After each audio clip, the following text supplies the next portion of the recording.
If your world was full of infected blood-sucking zombies, what would you do? Everyone you love has barricaded themselves within walled city stations in order to survive, and it's only a matter of time until the zombies break in and destroy everything. I'm going to break down the mistakes made, what you should do, and how to beat the Kabane zombies in Kabaneri of the Iron Fortress. This kid here has no idea that he is about to turn into the one thing he hates most, a Kabane zombie. Ikoma is a brilliant inventor living inside the walled station of Hinomoto, a walled fortress like many others around the area that can only be accessed by highly fortified trains. On a day like many others, Ikoma breezes through his daily work when a train called the Iron Fortress arrives at the station, and he notices a strange girl with pigtails getting off to greet the ruler of the city, and Ikoma interrupts their greeting because he's way too empathetic for his own good and tries to protect this dude who everyone thinks is infected with the Kabane virus, and all of his efforts do nothing more than get him beaten up and thrown in jail. Later on that night though, that very same girl with pigtails bumps into Ikoma, who we find out is named Mumei. But the pleasantry is cut short because just then another train arrives at the station, but something is not right. This train isn't slowing down. It's being controlled by Kabane zombies. The city tries to close its gate in time, but it's too late, and horror erupts upon the city of Hinomoto.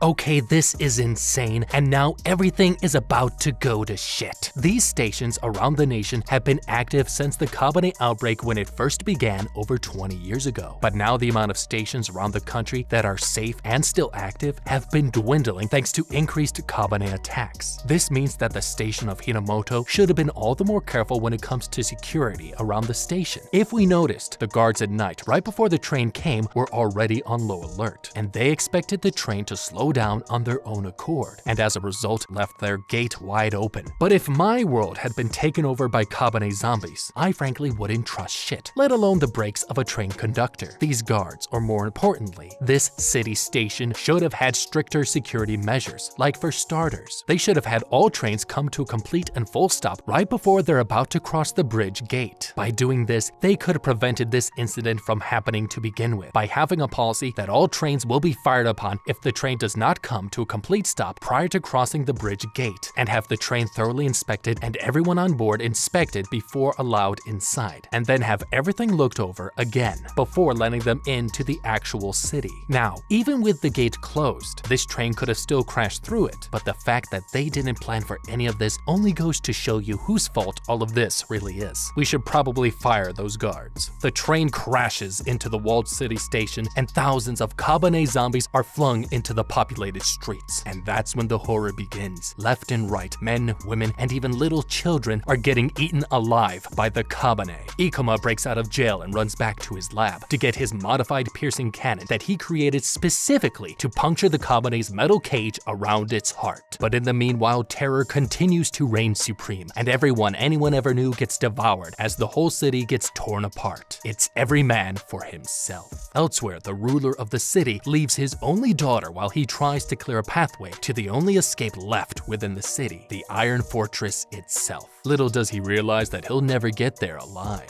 On the way, while running back to his house, Ikuma lures in this Kabane zombie on purpose in order to finally test out his modified piercing cannon and see if it really will pierce the metal cage around a Kabane's glowing heart, a Kabane's only weakness. The Kabane lunges and he fires, discovering that it works, that this is a lethal weapon that will kill these undead bastards. But genius comes at a price, because just as this happens, he discovers his worst fear. He's been bitten. The virus begins to spread throughout his body, and Ikuma quickly tries to save himself by tightening a collar around his neck, squeezing the air right out of him, including the virus. And he manages to stop the virus from infecting his brain, retaining control of his body and his mind in the process. Elsewhere, the city holds up in one spot as they wait for their fearless leader, this guy, who is actually now dead, to try and clear an escape route to the train. But Mumei, just arriving on the scene, grows tired of waiting and decides decides to clear the route herself, unleashing more hell upon these Kabane than anyone has ever seen before, destroying these monsters with nearly inhuman speed and skill, allowing all these people to finally reach the train to board and get out of there, including Ikuma, who on the way meets up with his best friend Takumi as they sneak onto the train. But it just isn't his day, as he gets discovered while fighting this Kabane that he too is one of them, showing off a glowing golden heart upon his chest, forcing this guy named Kurusu to promptly take him out. But they don't have time to mourn, as the bridge out of the city gets jammed right as more and more Kabane arrive on top of the train.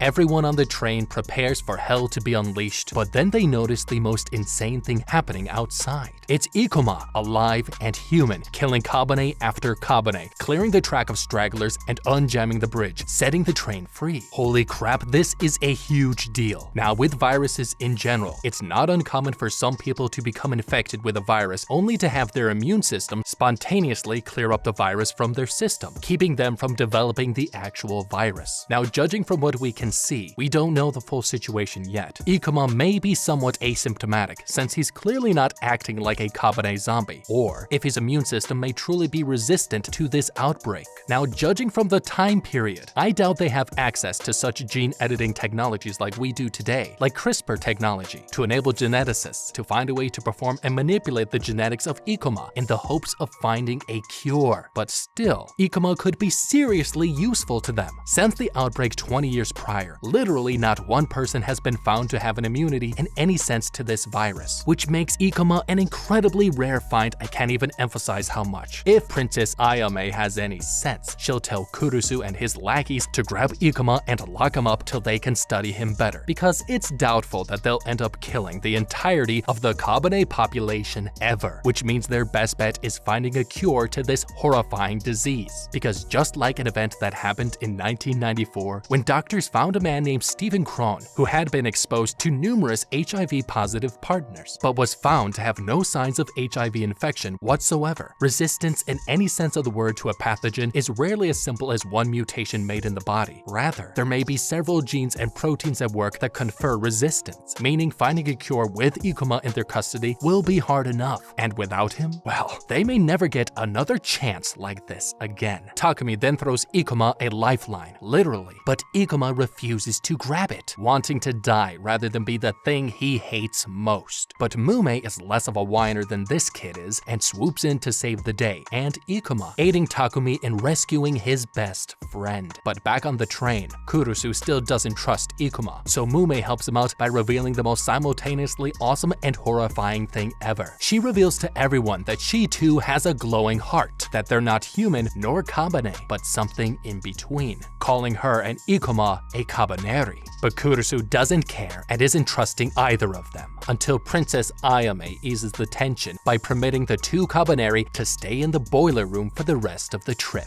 And during the long ride, it is here that we find out that Mumei's power comes at a price, and that after heavy battles she passes out due to exhaustion. Surprising Ikuma, she asks him to be her shield when she passes out, and to act as her protector during her weakest moments. And she begins training him to become an actually useful Kabaneri, and to prepare him for what's to come. Later on, however, training is cut short as Mumei senses an infected person on board the train, forcing her to go looking, and in the process gets caught by Kurusu again and upsetting Princess Ayame. Suddenly, Princess Ayame gets word that the train needs to stop a bit for repairs, and she decides to hold a vigil for those lost at Hinomoto. As night begins on the frail group of humans, the villagers decide to take action and get rid of Mumei and Ikuma. But thanks to Ikuma's good boy nature, he manages to convince Princess Ayame that he's not the bloodthirsty bastard that everyone thinks he is, and just then he passes out. Why? Because his Kabaneri body needs blood to survive. Just then, right outside, Mumei finds the infected Kabane that she was searching for, a pregnant woman, and she plunges her sword deep into her sternum, right in front of all of the horrified little children, showing us that no one, not even unborn babies, are safe from this deadly virus. Okay, they just literally escaped hell itself, and now they're acting like they're clear of it, when in fact, it's the complete opposite. They're now exposed and vulnerable, and right within Kabane territory. Let's not forget, we are not behind the safety compounds of no station anymore. We're literally in the Kabane's backyard, and they could attack us at any point. They're all over the place, which means we should seriously be thinking about how to not die, rather than how to honor our fallen comrades. Not to mention, the Iron Fortress is not in tip-top shape right now, and is currently inoperable, at least until the engineers repair it. So we literally have no escape route if shit hits the fan. Princess Ayame royally screwed up this time around, and so did her protector Kurusu. He, especially as a trained soldier, should have explicitly told her that stopping to create a fire for a vigil was a bad idea. Now, we don't exactly know how good the Kabane's eyesight is, but I'm guessing that their sweet glowing eyes and superiority to us in almost every single physical way, aside from intelligence, means that they can probably see a fire in the middle of the night without any obstructions. A healthy but average vision could see a candle flame from as far as 1.6 miles, or from a higher vantage point. That same person might be able to identify objects from dozens of miles away, and that's just regular old human vision. They had no business lighting a flame as big as they did. Rather, everyone should have remained inside the safety of the train while the engineers repaired the Iron Fortress. This would also have allowed for less variables and time spent getting back onto the train if the Kabane were inevitably spotted from afar. However, I'm not a monster, which means if we had to light a fire for our dear old fallen comrades, I would have at the very least taken some precautionary measures when it came to creating a flame. How about one person lighting a candle in honor of all of the fallen deaths, and then we blow it out and then get back on the train. The public is horrified at what Mumei has just done, but they suddenly hear the piercing screams of their very dear princess sounding off from within the train. It's Ikoma, and he's about to kill the princess. But suddenly Kurusu comes out of nowhere and knocks him off of the princess just when he was so close to eating her brains. The blow from Kurusu knocks some sense back into Ikoma, who had no idea just what he was about to do. Kurusu begins to freak the hell out and aim his rifle right towards Ikuma's face, but all of a sudden Mumei busts in with the worst news of all. The Kabane have found them, and they are on their way here. Terrified, people then begin to frantically scramble to get back on board the train, as even the engineers abandon fixing the train now in favor of starting the engine and getting the hell out of here. But the tension and stress isn't over yet,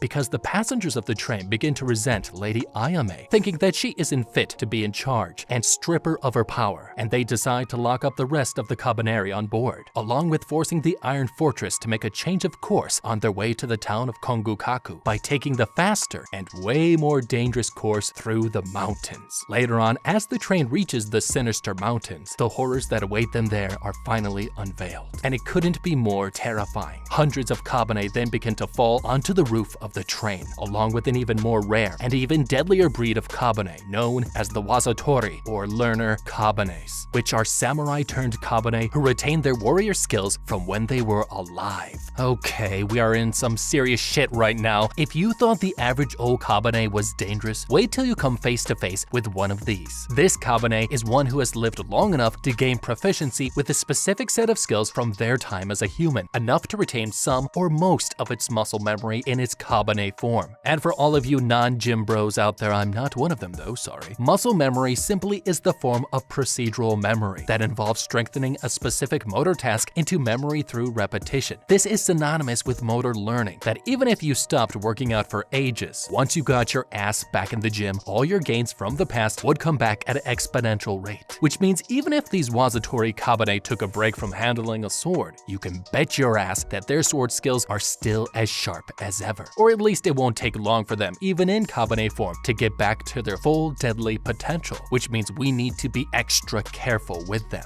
But it's not all bad. Their swords are still just regular old swords. It's not like they're made from adamantium or anything like that. And their physiology and organ structure is still the same as other regular Kabane, which means the safest and most effective way to beat them will be through the use of attrition. They need to overpower it and keep their distance, concentrating their firepower through the use of overwhelming force to hopefully bring this thing down eventually. I'd also forget about every single civilian that were on the train carts that the Wazatori came through, because they're probably already dead. And I would mobilize every single human capable of handling a firearm and fill a single train cart full of every soldier I can. And then I would unload everything that we've got shot into this Kabane volley fire style. Like caged rats, terrified civilians get horrifically slaughtered as the Wazatori Kabane devour each cart they go through. Until Lady Ayame grows some metaphorical balls and finally decides to confront the horrifying Kabane head-on, along with Kurusu and his crew, and they slay dozens of Kabane and the corpses pile up. Elsewhere, Ikoma and Mumei decide to help defend the train, and they break out of their cart, and Ikoma darts atop of the train with Mumei and head to the front. With Mumei's help, Ikoma takes out Kabaneri one by one, clearing the top of the train. But all of a sudden, like clockwork, Mumei's strength suddenly disappears, and she collapses from exhaustion, forcing Ikoma to fight the Wazatori Kabane on his own. Getting near the front of the cart, Ikoma sees the Kabane zombie down below with the princess, and he begs the humans for some blood in order to regain his strength. And so Princess Ayame steps up and allows Ikoma to take her blood, allowing him to regain his full strength and kick this Wazatori Kabane's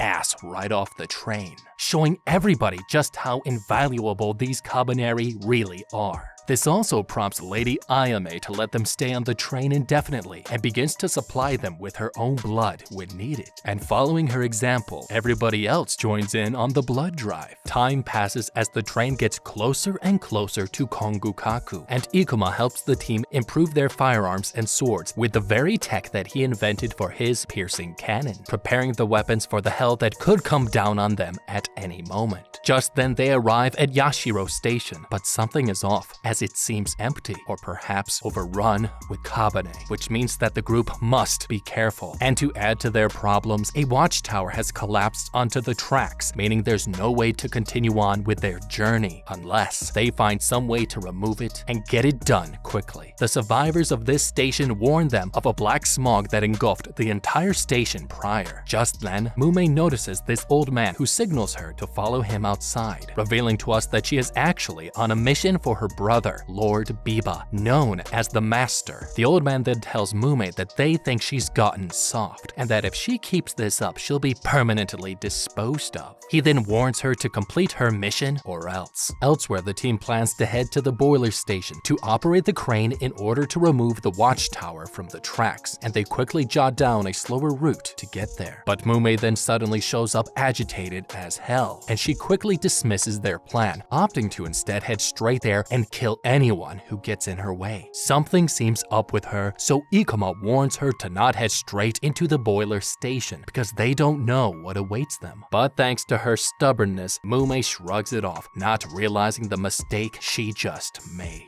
Okay, Ikoma needs to seriously reconsider his strategy and find out what the hell is up with Mumei, because like any good plan, they need to eliminate as many variables as possible by acknowledging everything that could go wrong, and Mumei's insubordination already makes her a bigger threat for the entirety of the group, more so than the Kabane are at this current moment. Like any good zombie movie, once areas become congested and full of zombies, with the population around the area dead, it's likely that most zombies would then become dormant due to the lack of nearby stimuli. These are the most obvious factors in this plan that already make it painfully obvious how Mumei can screw it up for us. If I'm Ikoma, I would, for the good of the group, knock Mumei out or sedate her and do whatever I have to take her out of this plan entirely. And I get it. We'll be more vulnerable with one less Kabaneri hybrid, but she could cause more problems than her powers and strength are worth if she runs in guns blazing and then needs a nap after 5 minutes. At the very least, I would ask her to wait until me and the rest of the team go and scout the area first, making sure that we're not walking into some sort of trap, and then I would call Mumei in. The team then sets off and start their plan, arriving near the boiler room station and exit the train, but Mumei is nowhere to be found, and they see her naively run in headfirst into the boiler room station, forcing Ikoma to chase after her, not knowing what's behind those doors. Mumei then blasts down the door to find a terrifying horde of Kabane, but she continues to do the usual hum and drum routine of kicking ass and taking names, and kills every single Kabane in that room, right as Ikoma and the rest of the team arrive. Ikoma is beyond pissed off, but he doesn't have time for her bullshit, it, and he gets to switching the lever of the crane. But something is not right, and a soldier notices a black shadow down below the structure, slowly realizing his worst fear. That's not a shadow, but a Kabane horde, thousands of them climbing up, all thanks to Mumei's rush and guns blazing attitude, which alerted them to their presence. The team then scrambles to finish their job, while the Kabane begin to rapidly overrun the platform, and Ikuma tries desperately to continue to operate the crane, but he suddenly sees an exhausted Mumei get thrown off the side of the platform. Looks like she got exhausted again. This forces Ikuma to stop lifting the collapsed structure, and he jumps down to rescue Mumei, forcing the Iron Fortress to wait for them to get their act together. All of a sudden, a huge eruption occurs and a dark figure rises in the distance, rivaling that of the Iron Fortress. It's the Black Smoke Kabane, just like the survivors described it. The terrifying black smoke beast begins to chase after them. The train makes a steep detour by taking the emergency train line into a fortified garage nearby, but they're not out of the woods just yet, as they discuss about possibly crashing through the collapsed watchtower since it's already been lifted halfway, and with little other choice, they blast through the garage doors, hoping to get ahead before the dispersed Smoke Kabane comes back to chase them. Elsewhere, Ikuma, trapped in a tunnel, tries to dig out Mumei, who's pinned down by rocks, but just then he hears a horde of Kabane coming for them. So like the goody little two-shoes that he is, whips out his modified piercing gun and desperately fights off the Kabane, eventually blowing him and the rest of the overpowering horde up. Later, Mumei wakes up to find the crew of the Iron Fortress there to help her, and she spots an injured Ikoma in the distance. But just then, they hear the penetrating rumbles of the smoke demon. It's back. Okay, hold on. Don't we remember when we reached this station? The survivors were already telling us, basically warning us about what took over this station, this black smoke monster. So it shouldn't come as any surprise that the same monster that the survivors told us about is the one to ruin everything. This is a case example of poor listening skills just in general. Another name for this ginormous creature is a fused colony, and that's what this abomination basically is. It is a titanic amalgamation of Kabane, with its signature trait being that it will often take in humans and Kabane dead or alive to grow in size and therefore power. Now, its only weak point is where its heart is, which is actually controlled by a Kabane from within, and this is where this creature draws its powers from. But let's be honest, there's no way that we can actually defeat this thing, and none of these smarty pants have a clue on how to beat it. But what we do have are the fortified train garages that this smoke monster earlier couldn't break into, and we know that this giant beast only appears if we bring enough attention to ourselves. So what I would do would be to head back into the fortified garage and wait however long it takes. And I would play with two options. Option 1, send a squad to operate the crane discreetly and remove the watchtower, this time without catching the attention of every nearby Kabane. Or option 2, send 2 squads out, one to remove the watchtower and the other to distract any Kabane and, if necessary, sacrifice themselves in order for us to survive.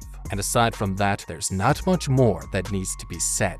The gang then runs back to the Iron Fortress and gets out of dodge before the smoke monster has time to assimilate itself. Back on the train, Ikuma apologizes to the annoyed crew, who blame Ikuma for the mess up, but they forgive him all Disney fairy tale style cause that's what bros do. Shortly after, the gang finally manages to remove the watchtower into how to defeat the smoke monster, and to make up for her bullshit, she volunteers to do the killing. And just as planned, the smoke monster finally comes back to life and charges after them, but with preparations in place, they fire the cannon and blast its chest wide open, revealing the monster's vulnerable open heart being controlled by a female Kabaneri. Mumei jumps into the monster to stab it from within, killing it in epic style, imploding upon itself and flinging Mumei out, allowing the train to finally get the hell out of there. The days then pass as the Iron Fortress finally arrives at Shitori Station, a lowly station barely left with any food or supplies. So Lady Ayame offers the town some new weaponry provided by Ikoma to grease their palms into letting them resupply supply the Iron Fortress with food and supplies. The next day, as the crew wakes up rested, they finally hear the whistle calls of another incoming train with the famous Lord Biba riding it. He's a powerful lord and part of an independent, unstoppable killing force, and in a turn of events turns out that this powerful stud is none other than the brother of Mumei herself. But something about him doesn't sit right with Ikoma, and he doesn't trust him one bit. Lord Biba does a meet and greet with the princess, and Mumei informs him that there's another Kabaneri just like her, and that his name is Ikoma, and Lord Biba licks his lips to this news. Princess Ayame informs him that within the day, they'll be headed up to Kongukaku, but the strangeness continues, as later on, the princess notices that something is off, because Lord Biba's crew are acting strange. Later in the engine room, Lord Biba fixes his train's engine just as Ikoma spots him and offers to help, and it is here where Ikoma gets the idea of just what kind of man this warlord really is.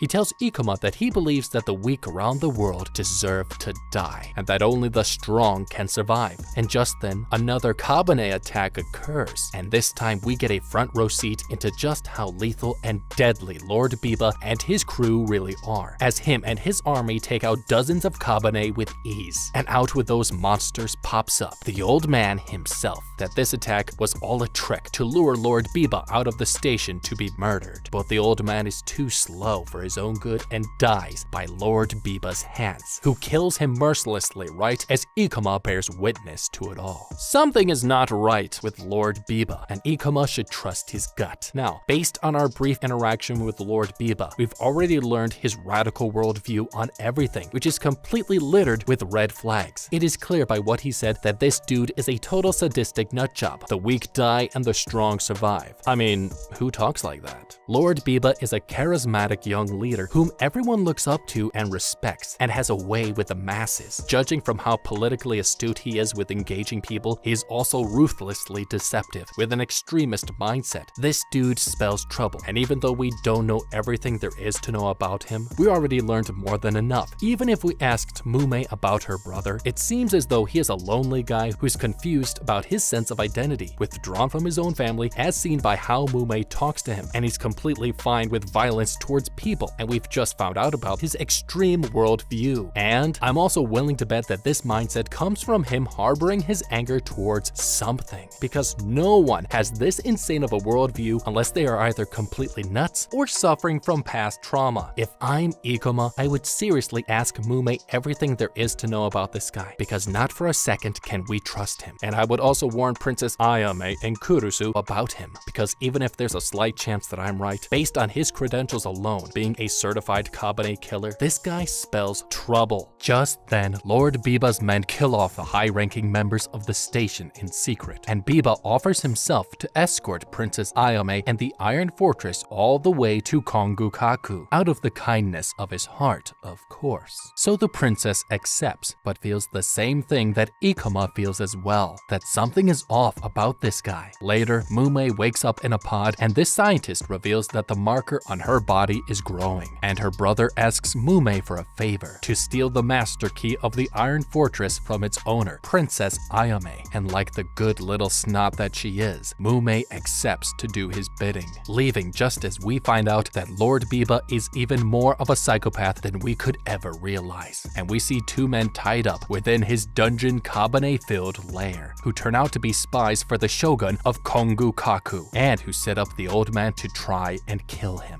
Lord Biba then interrogates them even further, and finds out that it was his father, Lord Biba's actual father, who left him to die on the battlefield 10 years ago during a fight with the Kabane, cutting off supplies for his army and causing thousands of his men to die as a direct result. In another part of the train, Mumei eerily enters the room of the princess, and she asks her for the master key, but the princess knows something is off and questions her about it. Suddenly, Mumei reveals a blade from her right hand, threatening the princess that she better do as she says. But luck has nevermore been on Princess Ayame's side, as pink-haired conductor girl overhears the whole thing and swoops in to save her, entering the room and claiming to already be in possession of the master key, and she hands it to the eager Mumei, whose demeanor suddenly and completely changes as she happily leaves the princess's room. Close call. And we later find out that pink-haired conductor girl simply gave Mumei a random key key in order to distract her. Just then, Takumi busts in and tells the princess that Ikoma has found some Kabane being held right in Lord Biba's train cart, and they rush off to find out just what the hell is going on. Mumei, thanks to her brother, realizes that they gave her the wrong key, and now pissed off and on the orders of her sinister brother, Mumei goes out to prevent Ikoma from entering their train cart, distracting Ikoma by telling him the truth itself, that they keep the Kabane in there for research purposes, and that Mumei herself chose to become a Kabaneri with the help of her brother, and to not be weak like humans. And she closes the door on a heartbroken and shocked Ikoma. Later on, the Iron Fortress arrives at Wato Station, the last stop before Kongukaku, but the leader of the station isn't letting Lord Biba through without a talk, and while Lord Biba heads off to play nice with the leader of the station, Ikoma tells everyone the horrifying truth about the Kabane being on board the train, causing everyone to be suspicious as hell about him, and even Lady Ayame, and she tells Ikoma to go rescue Mumei. Okay, now I think would be the time to snoop around a little bit on Lord Biba's train in order to find out what the hell his plans are in certified writing, because at this point we cannot afford to sit around and wait for Lord Biba to escort us to Kongukaku. We won't make it. We need to get the hell out of here and warn the Shogun that the master Kabane killer is planning to pay him a visit. Aside from that, I would also say screw finding Mumei and use Lady Ayame to our advantage by repairing and refueling our train ASAP and get out of Dodge. By manipulating the princess and her master key, we have all that we need to make a speedy getaway, which means I wouldn't waste the time trying to save Mumei. To keep Lord Biba's attention away from us, however, I would convince the princess to hand over her master key, on the off chance that she can't make it back. Because let's face it, she's royalty, and there's probably a reason why Lord Biba has stuck so close to her this entire trip. He's up to something, and we can smell it. So while she plays her princess role to distract Lord Biba, I'd use this time to prepare for our getaway with everything we need close by and available, because reaching Kongukaku before Lord Biba is the only way that we can realistically save everyone on the Iron Fortress. Princess Ayame then goes to meet with the leader of the city station, with Lord Biba, who no one trusts due to his known hatred for the shogunate. No one except for this stupid glasses guy, the ruler of the city station. Elsewhere, naive Mumei opens the gate fully to Wato Station, letting in Lord Biba's train, thinking everything is hunky-dory, and that was her most tragic mistake.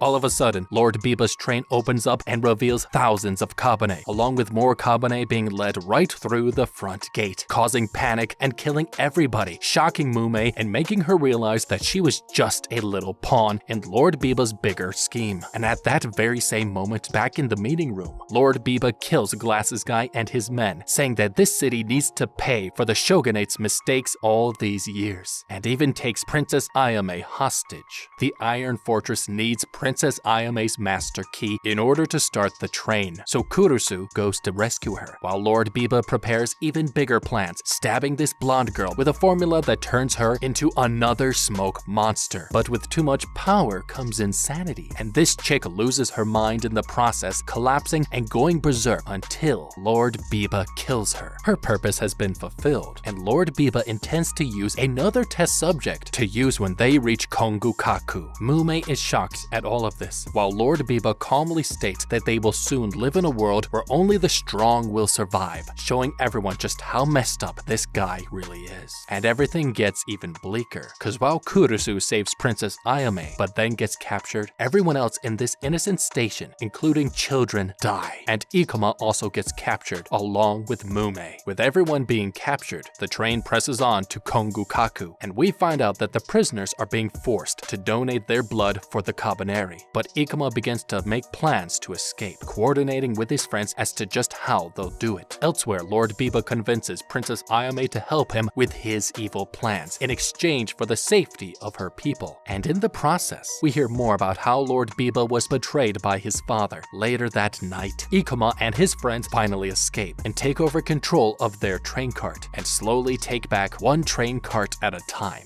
This causes Lord Biba to ask Mumei to go kill Ikoma, or he'll stop giving her the Kabane antidote, meaning she'll become a Kabane zombie. But surprisingly, Mumei resists and then gets the shit kicked out of her, because Lord Biba is even more horrifying than anyone could have predicted, and even manages to trap Ikuma and his crew, revealing that he predicted Ikuma's plans all along, and brutally kills Ikuma's best friend Takumi in the process, tearing him apart literally. Suddenly, a brainwashed Mumei shows up to stab Ikuma, killing him, and he descends into the ocean. However, the next day, Ikuma wakes up ashore on the beach. He's alive, but traumatized as all hell thanks to Lord Biba, who on the train injects brainwashed Mumei with the same crazy formula as he did with Blonde Girl, meaning shit is about to go down, because word of Lord Biba's genocide at Wato Station finally reaches the shogun at Kongukaku, but this shogun is too cocky for his own dang good, and prepares for what he thinks will be an easy battle. Just then, however, he gets word that the Iron Fortress has arrived, with Lord Biba as their prisoner. At the front gate, Lord Biba and Princess Ayame exit the train, and this health officer states that there is a strict 3-day quarantine procedure even for non-infected people, but then suddenly ignores that rule for Lord Biba and Princess Ayame like a dumbass. Okay, now I like Kongukaku style of quarantine, because here's the thing, we need to watch out for the incubation period, which is the time before the symptoms of a viral infection appear, which can vary highly depending on the disease in question, from the common cold having an incubation period of 1 to 3 days, to measles having 9 to 12 days, and stuff like the Kuru disease having an incubation period of an astonishing 10 to 13 years. Now, from the looks of things, this virus has an incubation period somewhat similar to the common cold, lasting at most a couple of days before transformation. Although the medical literature out there does show that prolonged incubation in viruses is a thing, and that means for starters, I would increase the quarantine procedure to at least double of what it is now. The Kabane virus does take at most a few days. This means that it is possible that some people could have a delayed response, and also it's possible that some people's bodies could have a delayed response depending on how they got infected, whether it was through a small cut or a large bite. And secondly, it is apparent by everyone at Kongukaku that Lord Biba hates the shogunate, which means I would not let him and Princess Ayame through without employing standard security measures, by having a tighter quarantine procedure and having a good old regular pat-down along with the confinement of Lord Biba and his subordinates. I'm just saying, if I was the shogun and my psycho son paid me a visit, whether or not he was in chains, I'd still put him in a prison cell before paying him a visit. This town knows Biba is a psycho and a master of trickery, so the fact that they're being so chill about letting him visit the shogun is beyond me, and this will cost them. Back on the cold, sandy beaches of nowhere, scarred Ikuma hears a rustle and readies his weapon, only to find Kurusu popping up. Looks like he escaped, but unlike Ikuma, Kurusu hasn't given up and smacks some sense into Ikuma and reveals the most insane thing ever, revealing that there's no way Mumei could have missed Ikuma's heart, which means she spared him on purpose. This means that the old Mumei is still in there somewhere, and this lights a fire under Ikuma. But then he finds out from his captured evil scientist that there's no hope left to save Mumei once she turns into the black smoke, unless Ikuma injects her in the heart with white plasma. Ikuma then does the unthinkable and demands that he be infected with the black blood that this evil scientist has on his person. This black blood is an accelerator for the Kabane virus, but it will also enhance all of his powers at the cost of his sanity. But because he's a man, he won't turn into the black smoke monster, just one badass all-powerful Kabaneri with a very, very short lifespan.